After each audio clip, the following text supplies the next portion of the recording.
Hi guys, it's Janet here to talk to you about Brusho Crystal Color. This is a really fun product that Stampin' Up! Will have in their spring catalog. They are making 5 colors available, and you're going to have red, yellow, green, orange, and blue.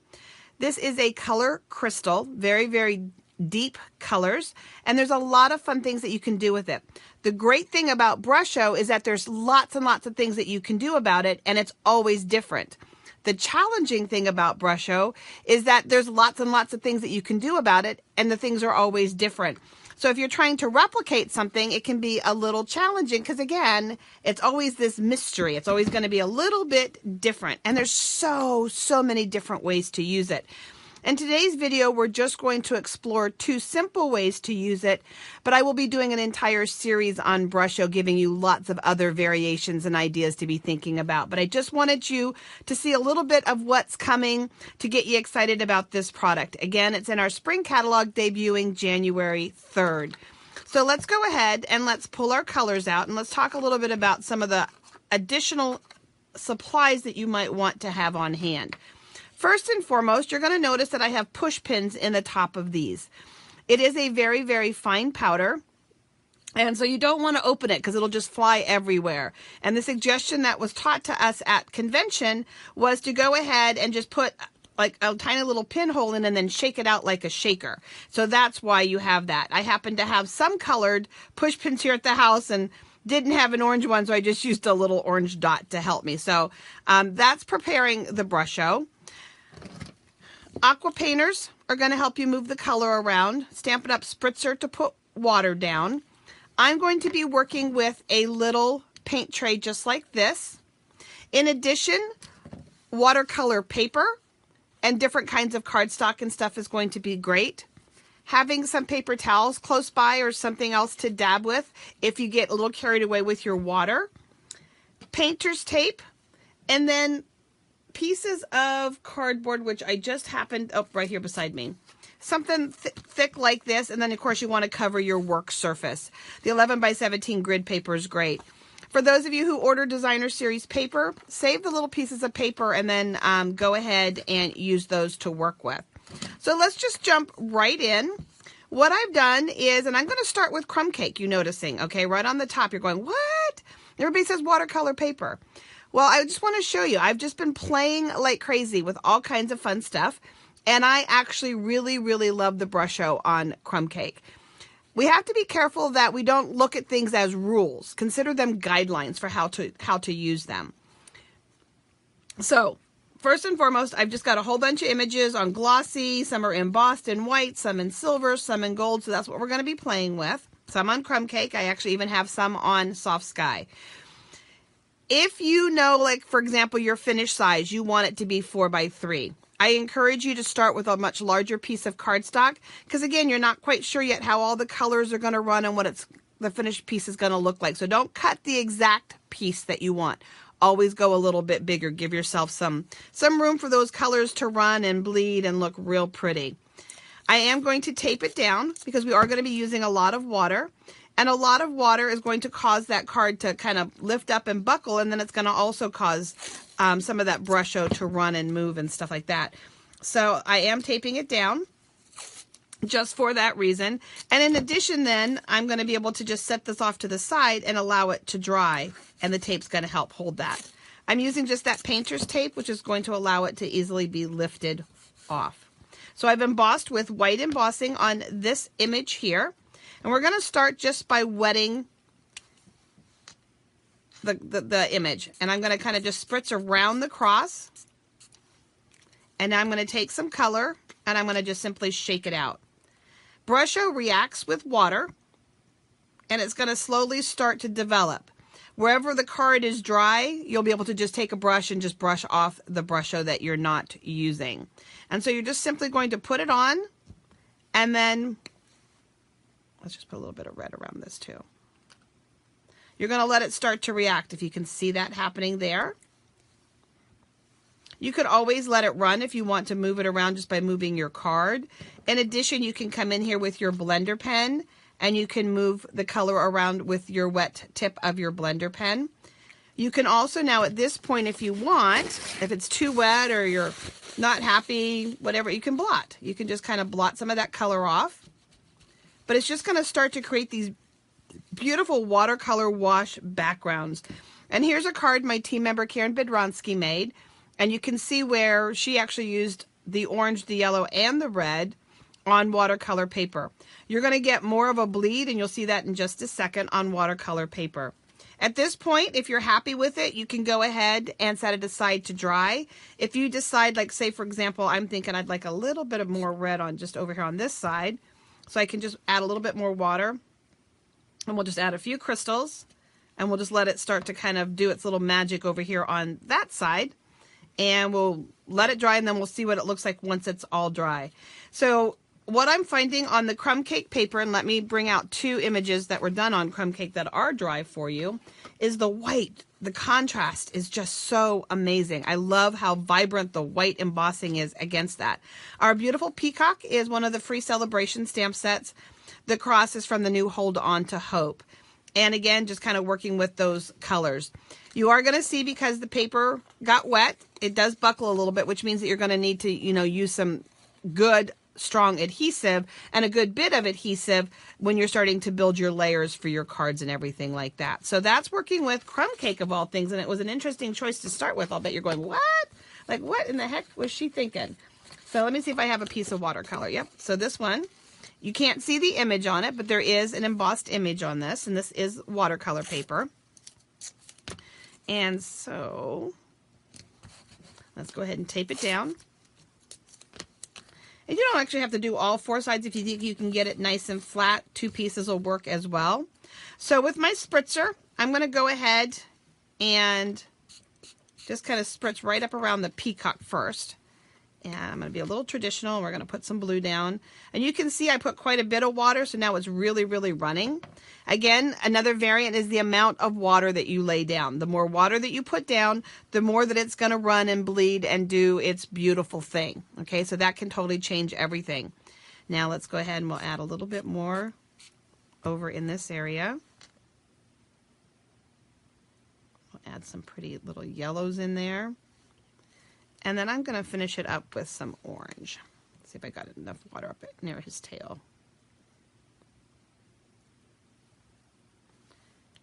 And I mean, it can really be just that simple. I mean, that's just kind of the very basics of it. But you can see how it was running off the edge.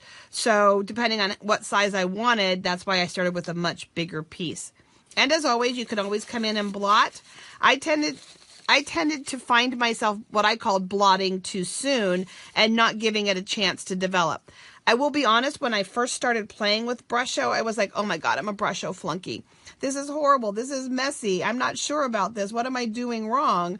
And the reality was, I wasn't doing anything wrong. I just wasn't ready for what was going to happen, if that makes sense. I wasn't ready for it to bleed and get kind of all kind of vibranty and beautiful. And while this is sitting here kind of developing, let me show you one that was done a little bit drier, and you can see a little bit more of the crystals in there. Okay, as opposed to this one is wetter and it's getting more of a watercolor effect, if that makes sense. So you can kind of see a little bit of the difference in the contrast there side by side with those two images. So let's set that one aside. And let's grab another image here that we have. Let me see what I might have in here. Okay. And we'll grab another little board. And let's get our tape. And in this case, I am only going to tape the top and the bottom because my image does extend to the edge of the card. And that was done very intentionally. And so this time we're going to do it a little bit different. I'm going to set this aside for 1 second. I'm going to bring in this paint tray. And I actually prefer doing my Brusho this way. This just gives me a little bit more control. I feel better about it doing it this way. You can pick up these little, in the US anyway, you can pick up these paint trays in the art section of the Dollar Tree dollar store, 6 of them for $1. So they're great. But now that I have water in it, and I put water first, not the powder first, because if I had the powder and hit it with the spritzer, there's a chance it could splash up, and I didn't want that. And so now I'm just going to go ahead and shake some of the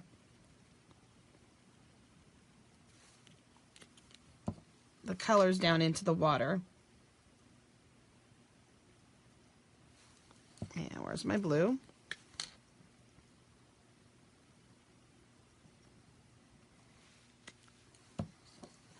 Let's get some orange. And of course you can mix colors. Remember, you know, our old primary color mixing in art school from when we were young. Red and blue makes purple. So you can definitely do some of that. You can lighten up your greens, darken things, so you can have a little bit of fun working with them.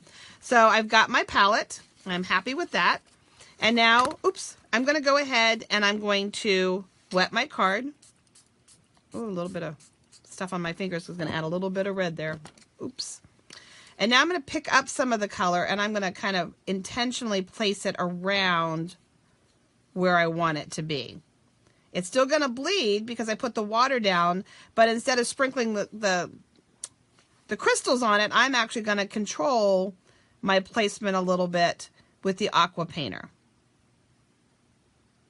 Now these colors are real intense.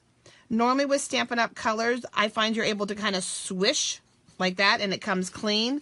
What I'm learning is because of the intensity of the color crystals, I actually need to kind of bleed some of the color through if I'm going to use the same tip over and over again, and especially if I'm going to go to a lighter color or something like that. There's some red on that, so that's not clean. Let's grab one that is. Okay, and let's add a little bit more water up near the top. I'm going to go with the yellow. And this is a good time to say that you really should probably always go from the lightest to the darkest, especially if you're not, you know, going to have a couple of different aqua painters or anything like that. And now we can swish that clean, and I'm going to get a little bit of green.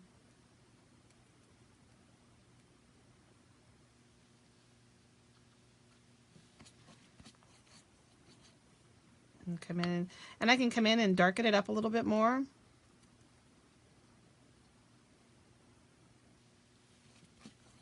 And I want this really. And so again, just using the aqua painter can give you a little bit more control, and using a little paint tray as just another variant. So let's take a minute and let's set these aside and just look at a couple of them here, and then we'll come back and we'll do one more that we've been playing with, just to show you how, again, they're always different. This is another one that Karen did, and you can see where she maxed it off. And I love this one because it has this beautiful white square around it. And then she went back in and freehanded with her brush and added like a dark shadow around the cross, and just stamped right on there. So that's beautiful. Here, just playing with some of the flowers. Just trying to do all yellow up here and all green down here. And this one is on Ultra Smooth White. These two are on Ultra Smooth White. Again, keeping it a little drier and getting more of a speckled look there. And just playing with backgrounds. It's great for you to just do some backgrounds, and then you can go ahead and stamp right over top, emboss over top.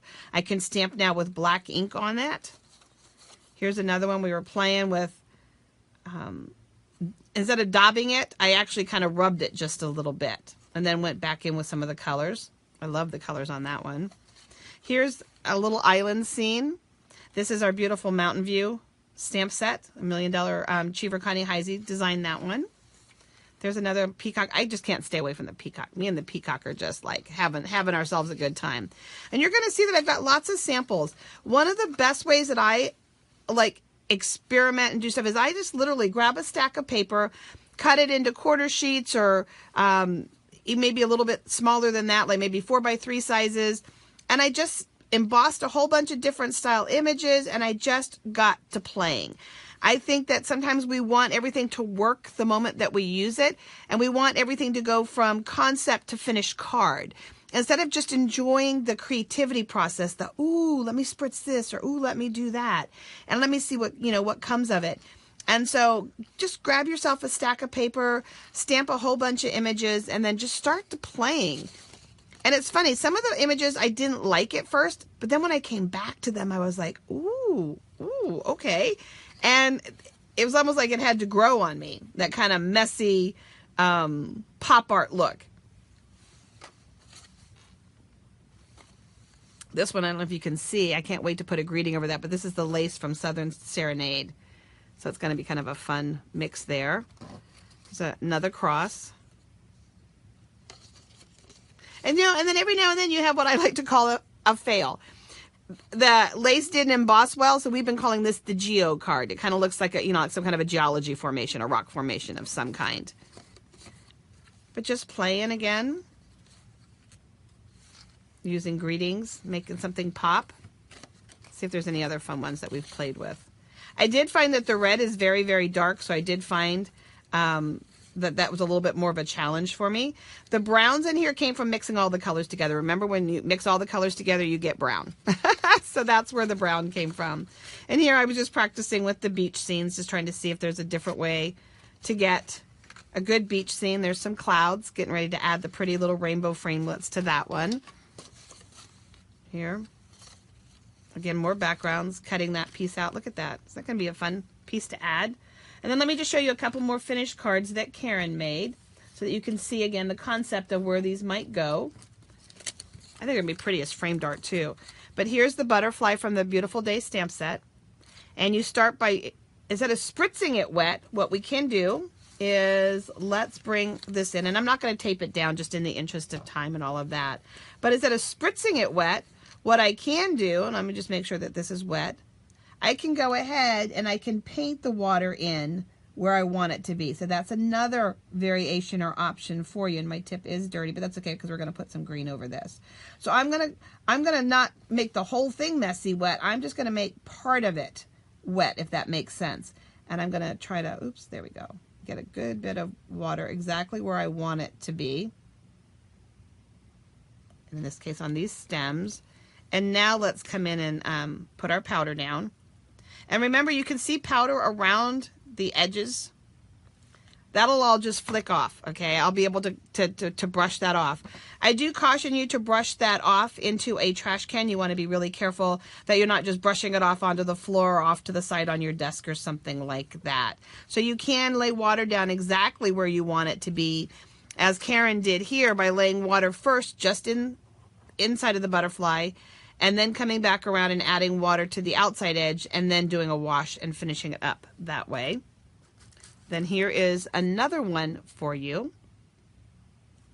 Okay, now let's bring our pretty piece of soft sky in. And let's set these off to the side. And again, lots and lots of playing. How much fun is that? Okay, let me get a piece of cardboard.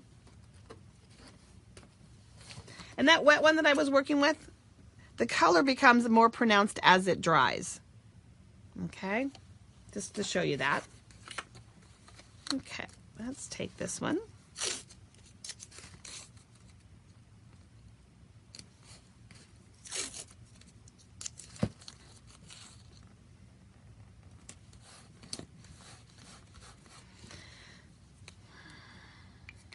In this case, I'm going to do the spritzing technique.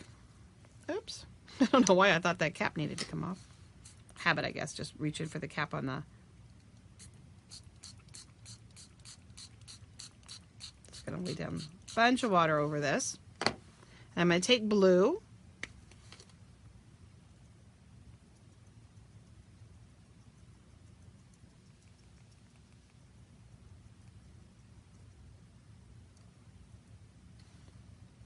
And again, you could always come in if you want to move your colors around. You can come in and move that around. You can always move it around by letting it run like this. Again, the hardest part of Brusho is that there's not a lot of rules, guys, other than, to me, the number one rule would be to play. Play and experiment. It's cardstock. You're going to have a whole lot of fun. Pull out gray. Pull out, you know, some of your lighter pinks and stuff like that. And just start, you know, seeing what happens as you do that. You know, look. I know you're thinking, what is she up to now, right? And so let me just go ahead and darken that. I said play, so I'm going to just play. And let's blot, and let's pick up some of that. But look how pretty that is. And now we'll be able to add a greeting to this card.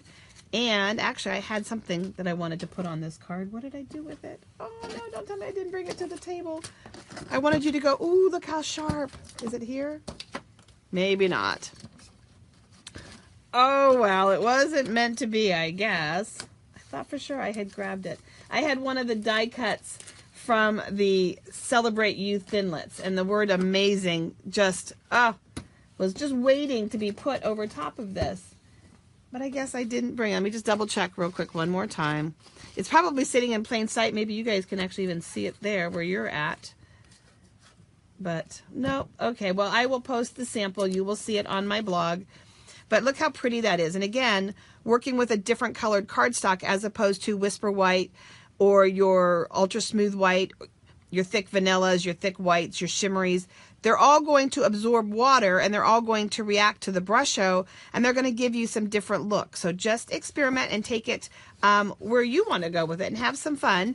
Remember that Brusho becomes available on January 3rd. It is in our spring catalog.